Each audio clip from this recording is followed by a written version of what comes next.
네, 이 금관가야는 구지가로 대표되는 김수로왕의 탄광설화로 시작이 되는데요.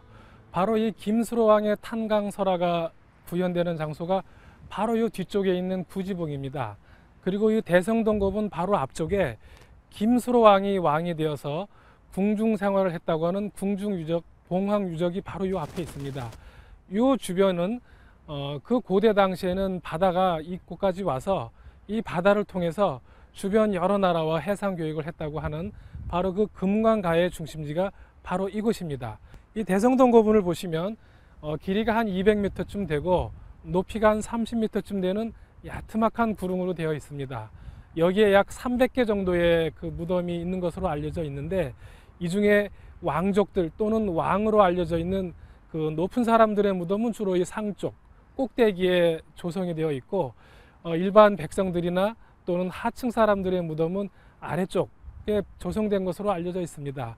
그래서 이 꼭대기에 이 왕급들의 무덤으로 알려져 있는 목곽분이 많이 분포되어 있는데, 이 목곽분을 통해서 우리는 금관가야의 실체를 구체적으로 파악해 볼 수가 있겠습니다. 금관가야의 대표적 무덤 형태인 덧널 무덤의 조성 과정을 보면, 먼저 땅을 파고 나무로 네 벽에 덧널을 설치합니다. 다음으로 바닥에 시상석을 깐 후 피장자와 껴묵거리를 묻습니다.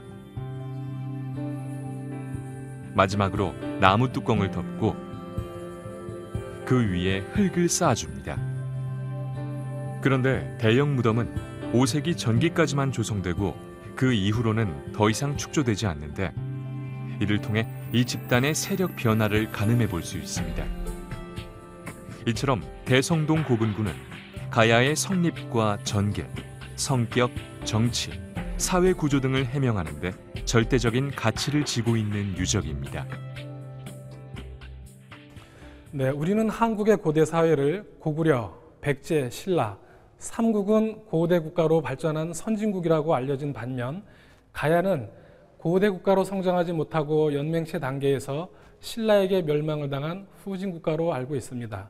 하지만 수십 년에 걸친 대성동 고분을 비롯한 고분 발굴을 통해서 가야가 전혀 후진국이 아니라고 하는 사실들이 학문적으로 속속 밝혀지고 있습니다. 당시 가야에서 생산된 덩이쇠는 철제 무기 또는 철제 제품을 비롯해서 다양한 철기 제품을 만드는 데 재료로 사용됐을 뿐만 아니라 그 당시에 화폐로도 사용되었다고 합니다.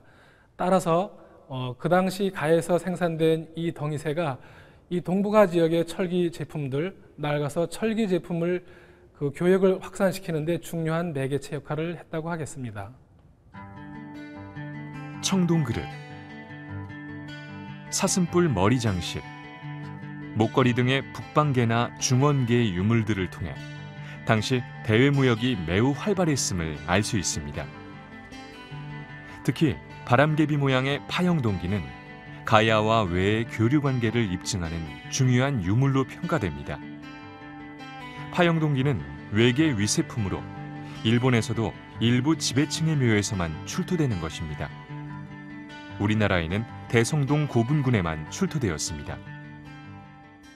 이 김해 지역의 금관가야 세력들은 중국 또는 북방 유목민족 그리고 한반도, 일본을 포함한 동북아시아 전체와 더불어서 활발한 교육을 주도했다고 할 수 있겠습니다. 그러면 가야를 세운 주체 세력들은 누구였을까요? 그 단서를 찾을 수 있는 유물이 판갑과 말가춤, 청동솥 등의 부장품입니다.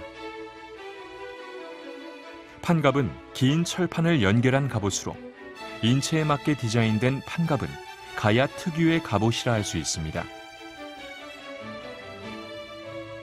말가춤이란 제갈과 발걸이, 안장 등 말을 부리는 도구들과 말을 보호하기 위한 말 갑옷과 투구, 그리고 말을 꾸미는 다양한 말 장식품들을 말합니다. 청동솥은 북방에서 쓰던 솥으로 말을 타고 유목 생활을 하는 유목민족이 사용하던 조리기구였습니다.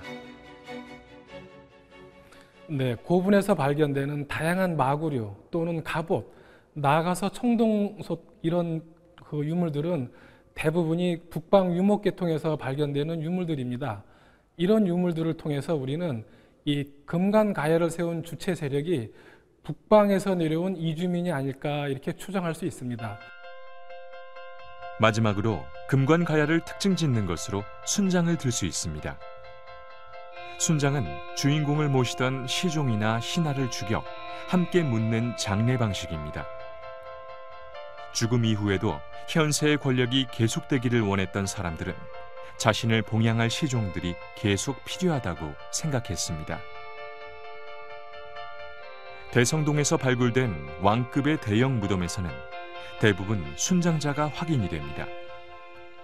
이 한반도의 경우 이 경상도, 경상남도 또 전라도를 비롯한 이 남쪽 지역에서는 바로 이 김해 지역, 대성동 지역에서 가장 이른 시기에 순장을 시행한 것으로 확인되고 있습니다. 이것을 통해서 우리는 이 가야 지역에서 가장 이른 시기에 연맹 단계의 국가가 출현했다. 바로 그것을 상징하는 것이 이 대성동 고분의 이 순장 유물이다 이렇게 이해할 수 있겠습니다.